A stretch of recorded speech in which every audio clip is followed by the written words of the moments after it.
ప్రభాకర్ గారు, తెలంగాణలో ఎన్ని సీట్లు గెలవబోతున్నారు? Double digit గ్యారంటీనేనా?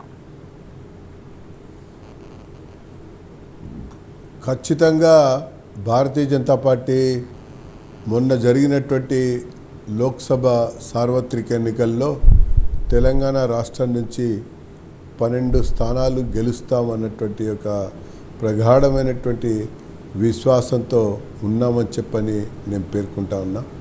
దానికి కారణం ఏ ఊరికి వెళ్ళినా, ఏ వాడకి వెళ్ళినా, ఎవరిని కలిసినా, ఎవరితో మాట్లాడినా ఈ పూట అందరి నోట ఒకే మాట, అది ఆటైనా పాటైనా మోడీ యొక్క గెలుపు బాట అని చెప్పని నేను ఈ సందర్భంగా పేర్కొంటున్నా. కాబట్టే ఉన్న 4 సిట్టింగ్ స్థానాలు బంపర్గా గెలుచుకుంటాం.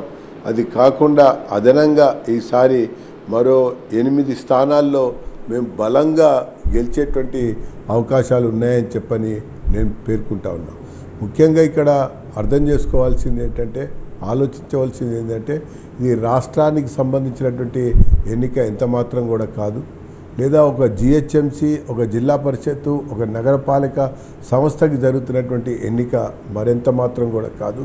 ఇది భారతదేశ లోక్సభకి భారతదేశ ప్రధానిని ఎన్నుకునేటువంటి ఒక ఎన్నికలో చాలా స్పష్టంగా 10 సంవత్సరాలుగా ఈ దేశానికి, ఈ ధర్మానికి, ఈ సంస్కృతికి అనేక రకాలుగా సేవలు అందించడమే కాకుండా ఒక మచ్చలేని పరిపాలన అందించి ప్రపంచంలోనే భారతదేశం యొక్క కీర్తి ప్రతిష్టలని ఇనుముడింపజేసినటువంటి వ్యక్తి భారత ప్రధాని నరేంద్ర మోడీ గారని, అలాంటి వ్యక్తి మరొకసారి ఈ దేశానికి ప్రధానమంత్రి కావాలని ప్రతి వ్యక్తి కోరుకున్నటువంటి ఒక నేపథ్యం సందర్భంలో సాగినటువంటి ఒక ఎన్నికల ప్రచార సరళిలో తెలంగాణ రాష్ట్రంలో ముమ్మాటికి బీజేపీ యొక్క ఆధిపత్యం, బీజేపీ యొక్క బలం, బీజేపీకి ఉన్నటువంటి ఆదరణ స్పష్టంగా కనబడుతుందని చెప్పని నేను పేర్కొంటా ఉన్నాను.